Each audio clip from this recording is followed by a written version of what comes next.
It's Monday, and that so happens to be the day that I like to talk about monsters. Hello, and welcome to Monster Mondays. I am Jeff Arbuckle, co-host of the podcast Film Seizure, that you can catch each Wednesday at filmseizure.com or at a number of podcast providers online. Now, you might think it's too soon to return to the world of Godzilla. I suppose you could be right if you don't like good stuff like Godzilla. Yes, I know this is already the third time I've covered the Big G in 2023. That wouldn't be too many instances of this franchise if I was to do like a whole theme month of our favorite kaiju, but frankly, my favorite Godzilla films to watch are those that ran from 1954 to 1975, otherwise known as the Showa era. And we haven't seen that era in over a year, actually April 11th, 2022 to be exact. Now, I'm not saying the best of the Godzilla franchise belong to this original 21-year Showa era, but these are basically the most watchable to me. Once Godzilla returned for the Heisei era in 1984, and then later in the Millennium era, he was almost exclusively a villain until 2004. Yeah, Godzilla would be, an unstoppable force of nature, but for me, I always liked the heroic Godzilla because I think he was the one that I grew up with. He was certainly the one that was on TV the most. I just liked the cuddlier and, yes, goofier version of the big guy. And that's who we're going to be seeing in this week's Monster Mondays episode, Ebirah, Horror of the Deep. Now, interestingly, this is the second film in a row that doesn't feature Godzilla's name in the title. In fact, from 1964 to 1969, 5 of the 6 films released didn't feature Godzilla's name in the title. And I'm kind of curious why that is. And in fact, this is actually the third film in a row. I actually misspoke. I said second, it's actually the third. But, Godzilla was a marquee name. It's possible that 1964's Ghidorah, the three-headed monster, was titled that way because it was introducing the next major player of the Toho monster universe. The following film in 1965, which was the last time we visited this era, was Invasion of the Astro Monster. And that was titled to create a bit of a mystery that, spoilers, it was still Ghidorah causing problems for our main hero monsters. 1968's Destroy All Monsters was kind of a big old celebration of all the monsters in Godzilla's world, so he doesn't need to be in the title of that one. All Monsters Attack in 1969 is known for being a bit more of an allegory that uses monsters in a way that a kid can kind of confront his bullies, and we'll get to that one in time. But what's more, Ebirah, Horror of the Deep was supposed to star King Kong. Toho had the rights to King Kong from RKO to use however they wanted for 5 years. In 1962, they released King Kong vs. Godzilla, and that means they had until 1967 to use Kong one more time. So it was supposed to be King Kong fighting against the sea monster Ebirah. What's more is that it was going to be a co-production with Rankin Bass, who was about to release their own animated show called The King Kong Show. However, when Toho was dead set on tapping Jun Fukuda to direct the film and having Sadamasa Arakawa, who was a protege of Eiji Tsuburaya, who was off creating the Ultra series that we've been covering with the earliest episodes of Ultra Q, and Arakawa was going to be the special effects director. But Rankin Bass was kind of unhappy, and the deal would eventually fall through. So they just swapped out King Kong for Godzilla. And I'll point out where it's peculiar that Godzilla is interacting with humans when it feels much more like a King Kong thing to do, or some other interesting bits that kind of show up in this movie that it's very clearly not supposed to be Godzilla. But still, Godzilla was a moneymaker in Japan, so the King Kong plans were held off for another year. Interestingly, despite Toho pushing for Sadamasa Arakawa for visual effects direction, the film was still credited to his mentor Tsuburaya, who actually did hand it off to Arakawa during production. Toho wanting Godzilla back on screens in 1966 was not surprising. The big guy was riding a pretty solid high. Of the 4 films released in the earlier part of the 60s ahead of Ebirah, all of them were either very well thought of by fans, as is the case with Mothra versus Godzilla and Ghidorah the three-headed monster, or achieve sentimental value, as is the case with King Kong versus Godzilla and Invasion of the Astro Monster. And it's not just a play on words to call Godzilla Japan's biggest star at this time. So I think that is why with each passing movie, Godzilla gained more and more personality. In Ghidorah, he and Rodan playfully fight and cuss each other out, with Mothra breaking them up to work together.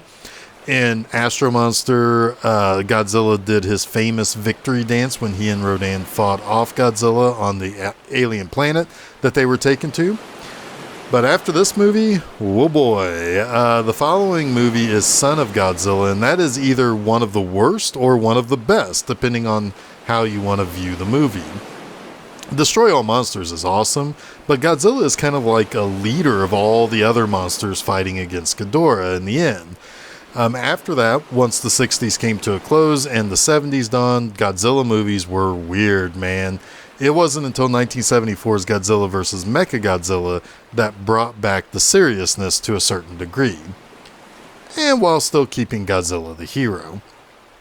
Now, this movie begins with an old lady communicating with the afterlife, looking for a man named Yada, who had been lost at sea after a tragic accident.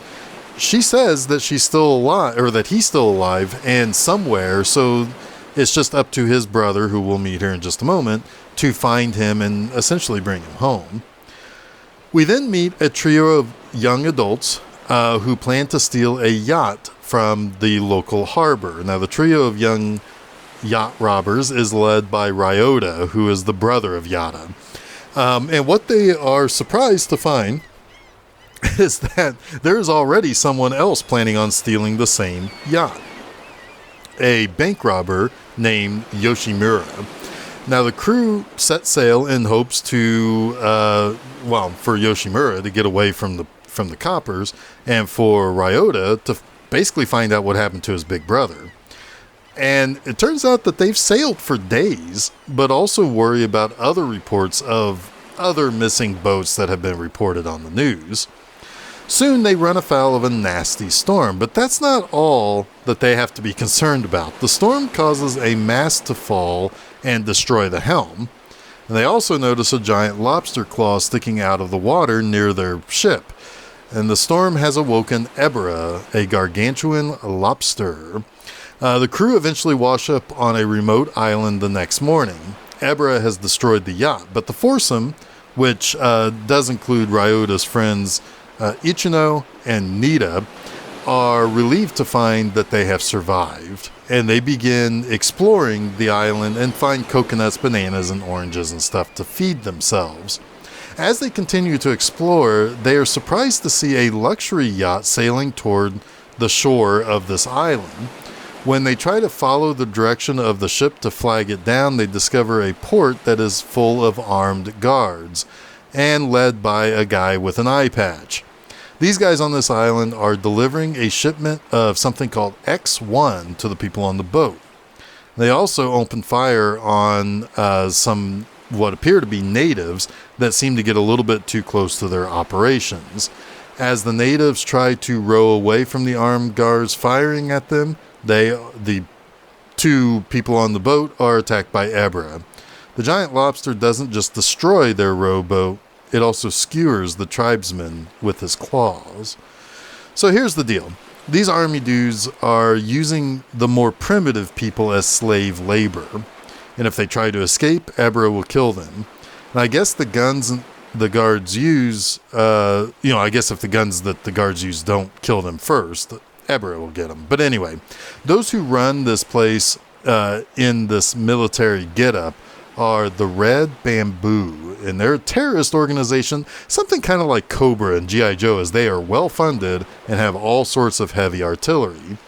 X1 is heavy water that is being used to create weapons of mass destruction. It also appears that they have some kind of control over Ebirah. And we find out what these slaves, they're not actually natives to this island. They've been brought here from Infant Island, the home of Mothra.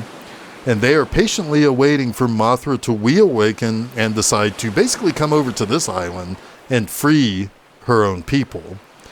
It's not without them trying to awaken Mothra. She's just not ready to get up yet. Now, while all this hubbub happens with the escape attempt, one of the infant island slaves, a girl named Dio, slips away and is found by our 4 shipwrecked heroes. Dio reveals that Yada has washed ashore of Infant Island, which is good news for those trapped on the island.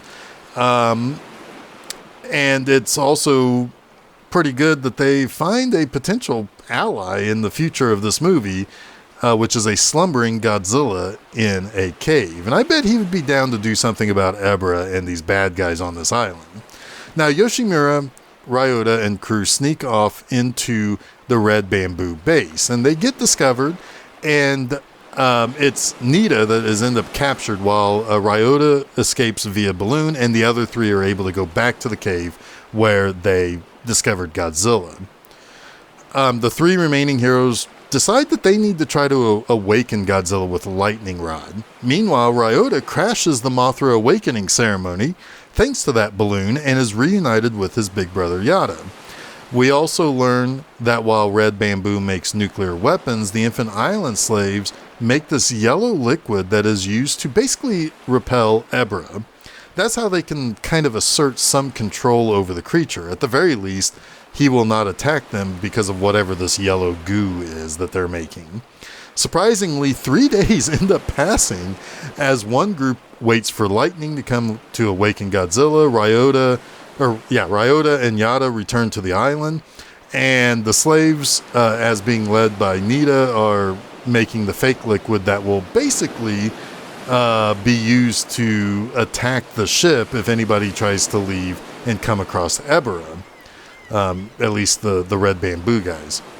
But finally, though, all these plans begin to converge. As Kyoto and Yada are about to be attacked by Ebirah, Godzilla wakes up thanks to lightning striking the lightning rod and starts a fight because, of course, he does. He tries kicking rocks at Ebirah, but Ebirah just kind of tosses them back at Godzilla. Eventually, Godzilla kind of dodges one of those rocks and lets it pass by him, which then smashes into the guard tower at the Red Bamboo base. And it's kind of interesting because remember I said that this was supposed to be King Kong, right? Well, I'll get more into the reawakening thing later, but it's funny that Godzilla is initially resistant to getting into the water to fight Ebirah. Ebirah even pulls Godzilla underwater, and it seems to be a little bit of a problem for the Big G, and that's very obviously a King Kong problem and not a Godzilla issue. But still, Godzilla does repel Ebirah in this first fight, and again, another King Kong trait is applied to Godzilla here, because when he comes across Dio, he's pacified by her beauty, and when she screams at the sight of a giant condor, he awakens to attack and kill it to protect her. It's really interesting how this is maybe one of the more different portrayals of Godzilla ever. Where we do see Godzilla doing Godzilla things is when the Red Bamboo send in fighter jets that he basically destroys relatively easily. Then he rampages through the Red Bamboo base, and all this stuff here makes him more like our typical Godzilla. Now, Godzilla lays absolute waste to the Red Bamboo base, and it ends up creating a chain reaction that's set off by somebody that can't be stopped by our heroes, that sets this place to self-destruct by way of a nuclear bomb. Red Bamboo attempt to flee the island and leave the slaves to die, despite being instantly saved by Ryota and Yada. But the Red Bamboo ship also doesn't have the yellow goo to keep Ebirah away, and the giant lobster destroys the fleeing ship. Godzilla, seeing that Ebirah is destroying something, he decides he's going to go and destroy Ebirah. The two fight again, and this time Godzilla isn't just kicking rocks at tonight's dinner at Red Lobster. They wrestle around for a few minutes before Godzilla literally tears off Ebirah's claws on each of its front legs. Now, Mothra does awaken and arrives to the island to help out her people and our heroes. Now, Godzilla and her have some beef from the past, and he tries to attack her, but she's able to kind of beat him back with her with the wind that she can kick up with her wings. And is able to push them back long enough to get everyone off the island. Godzilla is also able to escape the island just before it goes kablooey and is completely destroyed. Now, let's get to my 3 likes about Ebirah Horror of the Deep. First up, I really love the music of this entry. It was composed by Masaru Sato, and Sato leans heavily on 2 elements for this movie. The first is a very South Pacific and kind of traditional Asian tone. Now, excuse me here because I don't really know exactly how to talk about music in terms of how it's constructed or what have you. But that said, there's this very fluid up and down motion to the music, at least in the theme. And in some ways, it makes me recall the idea of the ocean rising and descending in ebbs and flows. It has this kind of floating feeling to it. But it also makes me think of the music that will often play in traditional South Pacific or Asian-style dance rituals that are often performed for tourists these days. There's definitely a motion to the music, and it's actually kind of lovely and very rhythmic. And that's definitely the score that begins the movie. Now, there are other elements that we hear in this that is a little bit more mid-60s inspired. There's a dance marathon that uses very twangy guitar rockabilly music. That plays quite often throughout the course of this movie. And there's also music quite reminiscent of spy movies. There's a few pieces and a few places in this movie in which the musical score sounds very similar to like the James Bond theme. There are other moments that bring to mind these other movies trying to cash in on the success of Bond films. Remember, this is 1966. There's maybe no more recognizable or more exciting star on the screen than Sean Connery as James Bond. This movie is definitely trying to make us think about that. Also, side note about Bond, 1 year later, Connery would star in You Only Live Twice, which is mostly set in Japan and the surrounding sea. It also uses very traditional Japanese and Asian influences in its look and sound of the score and within the theme song as well. Now, second, I do really like that this movie is set deep in Toho and Godzilla lore. Long before we see Godzilla zonked out in the cave after apparently dealing with Ghidorah a couple of times in a row, we know that Mothra is here. The Queen of the Monsters even makes a cameo at this point. We don't even... it's one of these movies that I forgot how much she had of a role in this. But, we see her right there on Infant Island several times where the locals are trying to awaken her so that they can save the people taken off to be slave labor. Of course, we have Ebirah, and I'll talk a little bit more about him in a moment. But this was supposed to be a King Kong movie, too. And there is some really interesting continuity here. It would make sense that it was King Kong that would be on this random island a little more than Godzilla being here. It would actually make more sense for Godzilla to be over on Infant Island with Mothra, which is kind of interesting because they do end up becoming adversarial at the end of this, but Mothra has kind of been Godzilla's pal since they faced off in Mothra versus Godzilla. But anyway, the awakening of Godzilla is done by way of lightning, and that's something that was used to give Kong strength in King Kong versus Godzilla.